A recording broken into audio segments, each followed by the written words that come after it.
Since the Legacy Collection is relatively close, why don't we lay down some ways to grind Zenny for the post-games of Battle Network 1 through 6? Just the post-games though. The main game grind is kind of beating my ass for Battle Networks 1, 4, and 6. I'll get around to those eventually, just let's go ahead and focus on the one that I think might help out people just a little bit more whenever the collection finally releases. Alright, for BN1, it's going to take you a little bit before you can actually get here, but make your way towards Internet 14. And whenever you find a GMD, save in front of it, and boom. You'll be getting 10k Zenny if RNG doesn't screw you over, but again, that's why we save in front of the GMD.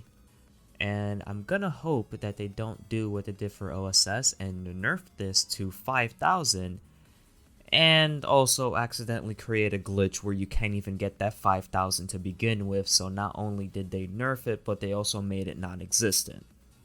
Alright, onward to BN2, which is probably my favorite one because of how easily you can just abuse this. So beforehand, go ahead and grab some traps, which unlike this footage, you're going to be needing since I forgot to grab some while I was recording. But go ahead and make your way over to Undernet 5, pop in that untrap of yours, and just in case, save, and then talk to the GMDs, and there you go. 50k a pop, and there's 3 GMDs in there, so you're going to be leaving there with a clean 150k, which is also really nice since it's right near the World 3 area, so you can just clean out those shops relatively quick.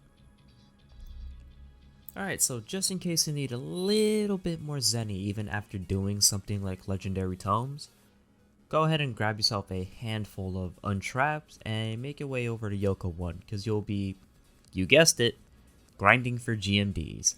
And thankfully, the drops here aren't as good as Battle Network 2, but dropping 1,500, 2,000, and 3,500 is still fairly good, because the other alternative is gambling, and that's a little bit too RNG heavy to be consistent, and honestly asking a casual player to manipulate gambling is a little bit much. So Yoka 1 grinding is the best go-to that I can think of right now.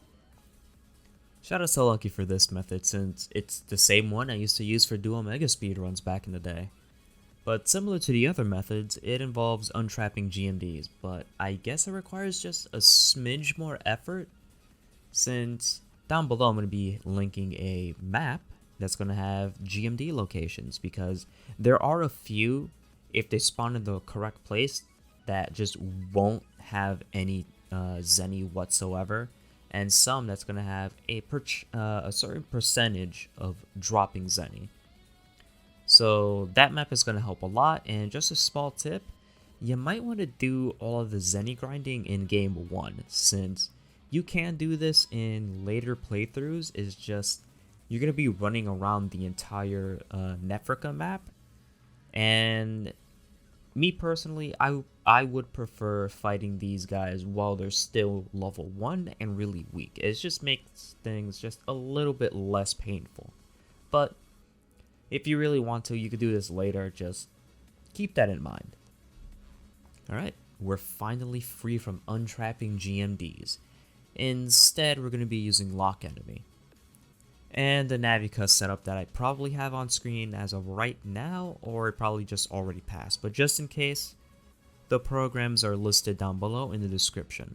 And the final prerequisite is going to be regging Elec Real 1. So go ahead, buy your lock enemies, and head on over to Undernet 3, and run around until you get the double Lark EX, Wuno EX, and the End Battle GMD encounter. You can either finish this encounter or run away, whatever, it doesn't matter.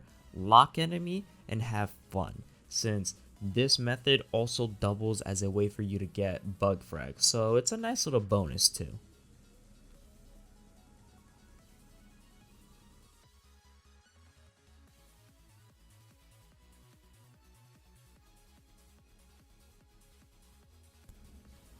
Alright, last but not least, Battle Network 6, and thankfully, the easiest grinding method.